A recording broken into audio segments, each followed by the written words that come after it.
político que soy. A mí me parece que, empezando por el principio, Mario planteó un tema que ya habíamos tratado en otras ocasiones y que me parece que se va a ir planteando cada vez de manera más angustiante a medida que se acerca el 2015.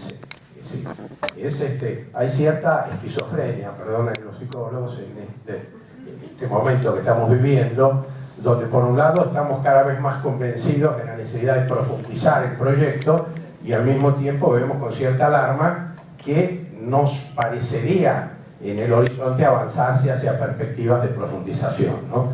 Pero esto, más allá de las incidencias que pueda tener sobre cada uno de nosotros, que eso sí será para tratar con el psicólogo, me parece que políticamente tenemos que darle una respuesta y que la respuesta hasta ahora no la hemos dado, si bien creo que hemos avanzado mucho.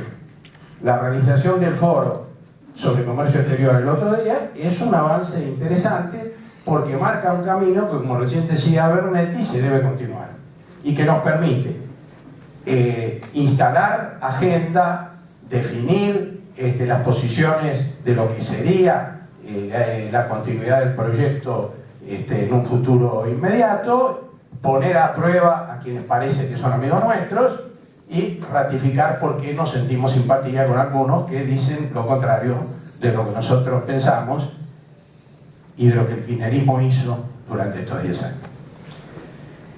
Pero más allá de que me parece que este es un avance interesante, también es cierto que se nos plantea, como decía también Mario, un problema con las candidaturas, porque no podemos ignorar que en última instancia esto se va a definir en función de determinados personajes que no son fácilmente reemplazables, ni los que nos gustan ni los que no nos gustan, y que eso es difícil para Carta Abierta, porque Carta Abierta no sé si puede decir no me gusta fulano. Yo ya he dicho en todos los tonos posibles que no me gusta Scioli, así que no tendría ningún problema en que eso se generalizara. Pero a lo mejor eso supone que Carta Abierta también tiene que decir quién le gusta. Y eso va a ser muy fácil en un momento, pero hoy todavía no lo es. Porque no está tan claramente planteado quién va a ser nuestro candidato, aunque hay algunos que están perfilándose mejor que otros. Entonces, yo creo que nosotros tenemos que hacer un esfuerzo, como se está haciendo, para ver por qué no nos gusta ese candidato.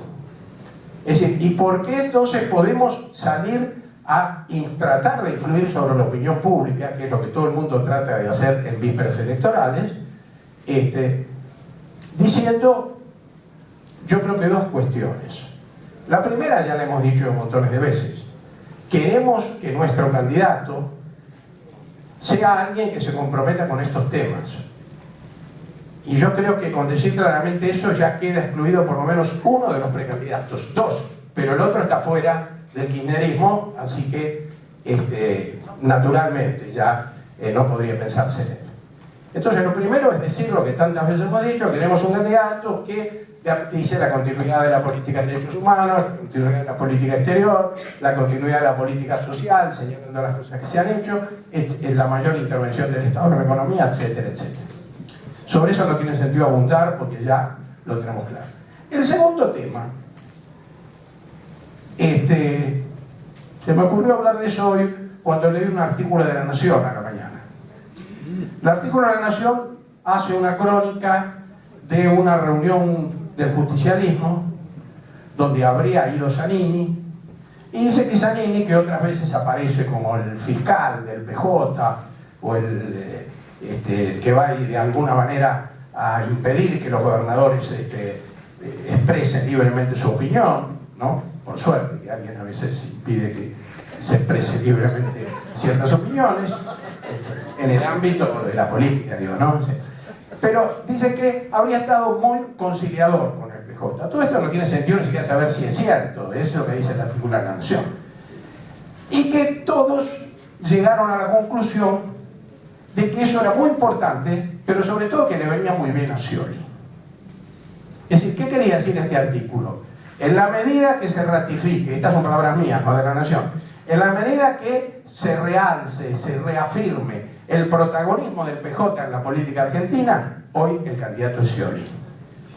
Porque Scioli es el candidato que mejor puede garantizar la unidad del Partido Justicialista. Claro, en la medida que el kirchnerismo lo acepte, ¿no es cierto?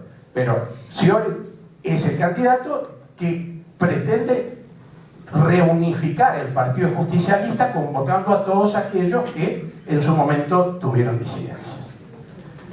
Yo creo que si había algo que nosotros esperábamos cuando fantaseábamos a partir de lo interesante que empezó a plantearse el panorama político después del 2003, es que no íbamos a depender más del Partido Justicialista. No que iba a desaparecer el Partido Justicialista, eso hubiera sido una tontería. No tampoco que íbamos a prescindir del Partido Justicialista, porque seguramente el Partido Justicialista iba a seguir siendo una fuerza política importante e iba a ser necesario contar con el Partido Justicialista. Pero sí que la lógica política dominante no iba a ser la del Partido Justicialista. Y eso fue lo que ocurrió, mal o bien, durante estos 10 años de gobierno. Porque lo hemos dicho muchas veces, no es una casualidad que este candidato pueda no hablar de todos los temas que a nosotros nos interesan y seguir siendo una figura dominante dentro del Partido Justicialista. Porque todas esas políticas que nosotros saludamos no vinieron orgánicamente del Partido Justicialista, vinieron de todo lo nuevo que aportó el kirchnerismo. Y acá también se preguntaba un compañero, o no se preguntaba, yo me pregunto, decía Guillermo, esa fuerza que se vio el 24 de marzo, era una fuerza no de gente que quiere arreglar para que en el 2015 venga un sector más moderado, era gente que quería la continuidad del proyecto. Entonces, en esa gente está ese movimiento político en ciernes que nosotros no terminamos de conformar. Cuando Néstor Kirchner pensó en su momento en la necesidad de algún tipo de transversalidad, más allá que no sé exactamente lo que pensó, y también fue muy complicado el trámite de todo eso, pero estaba claro que se comprendía la necesidad de organizar un proyecto político que trascendiera al Partido Justicialista.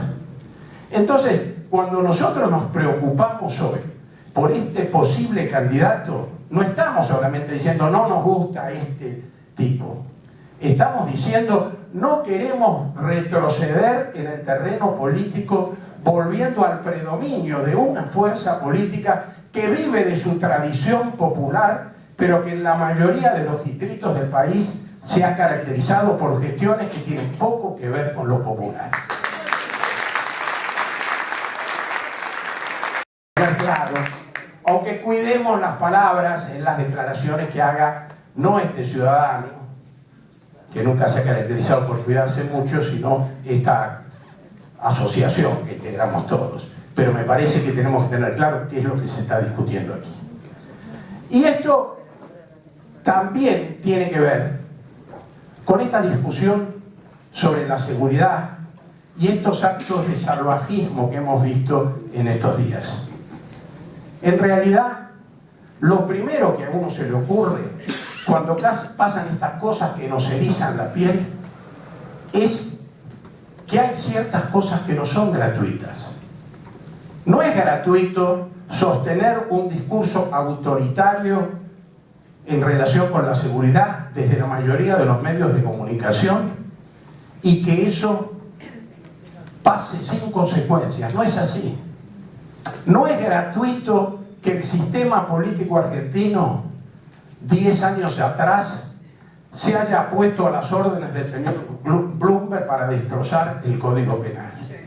No es gratuito que en la provincia de Buenos Aires se haya intentado por 2 veces, con un discurso más que interesante, reformar las instituciones policiales y se haya vuelto atrás.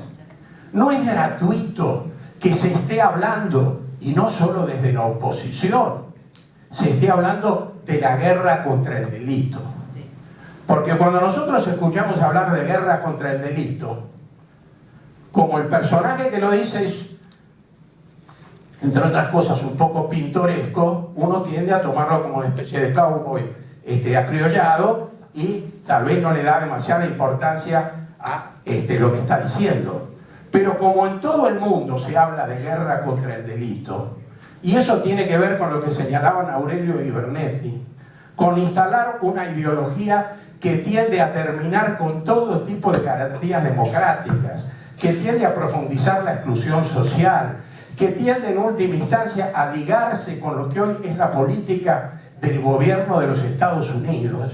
Entonces, eso es algo que debe alarmarnos.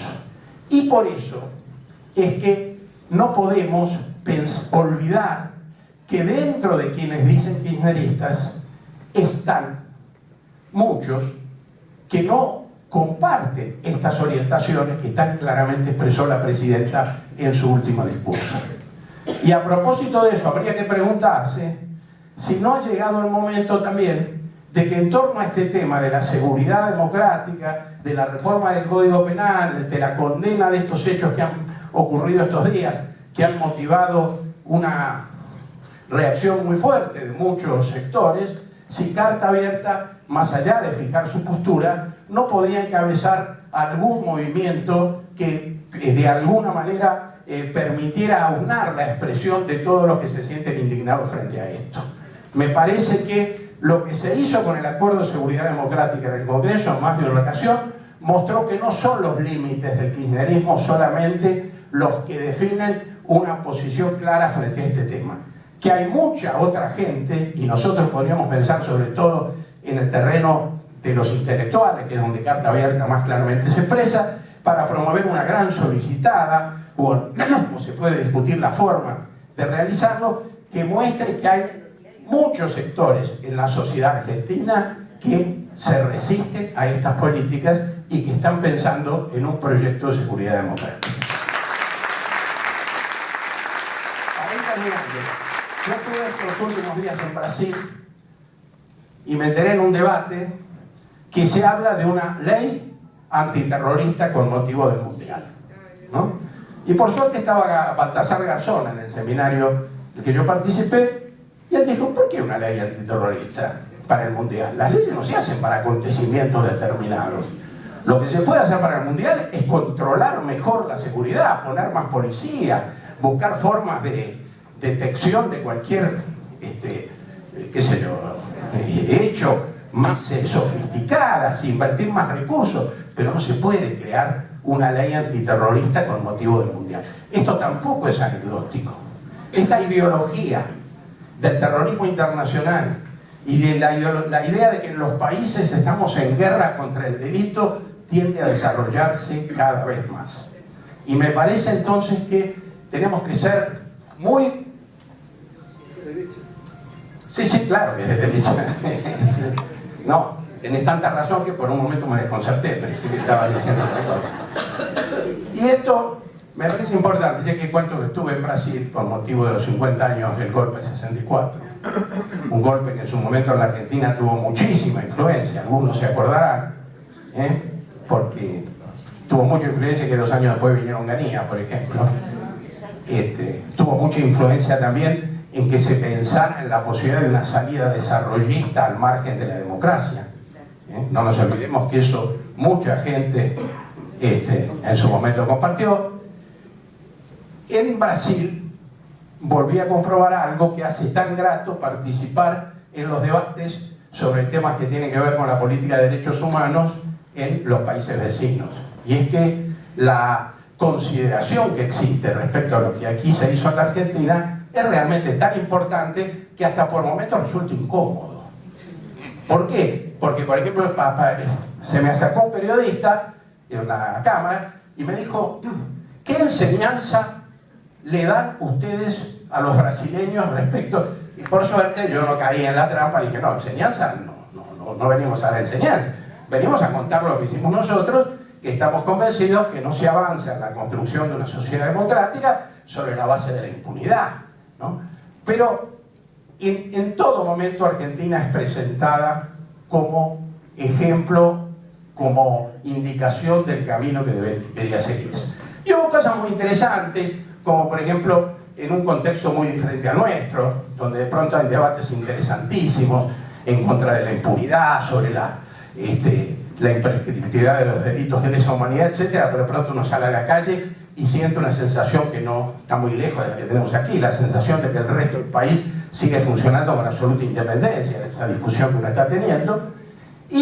Pero vi cosas como, por ejemplo, el gobernador del estado de Río Grande, porque la provincia es en Porto Alegre, Tarso Genro, que es uno de los viejos dirigentes del PT, aquel que fue intendente de Porto Alegre desarrollando la propuesta del presupuesto participativo, que planteó muy claramente que era urgente revisar la decisión de la Corte Suprema y hasta cierta definición política del gobierno nacional en el sentido de la absoluta imprescriptibilidad de delitos como los de tortura, porque en Brasil hay mucha gente que muy suelta de cuerpo dice que eso será muy grave, por supuesto muy repudiable, pero que hay de sobra razones políticas para no revisar. Bueno, en ese contexto yo pensé una vez más, qué suerte que hemos tenido en estos 10 años, no solo por esto, pero también por todo lo que hemos avanzado en las políticas en relación con las consecuencias del terrorismo de Estado y el enjuiciamiento de sus responsables. Esa es una razón fundamental también para pensar que no queremos un candidato que nunca se enteró de que la Argentina había dado este paso trascendental y que no queremos volver a una alianza política que tuvo más que ver con el indulto que con esta política de memoria para la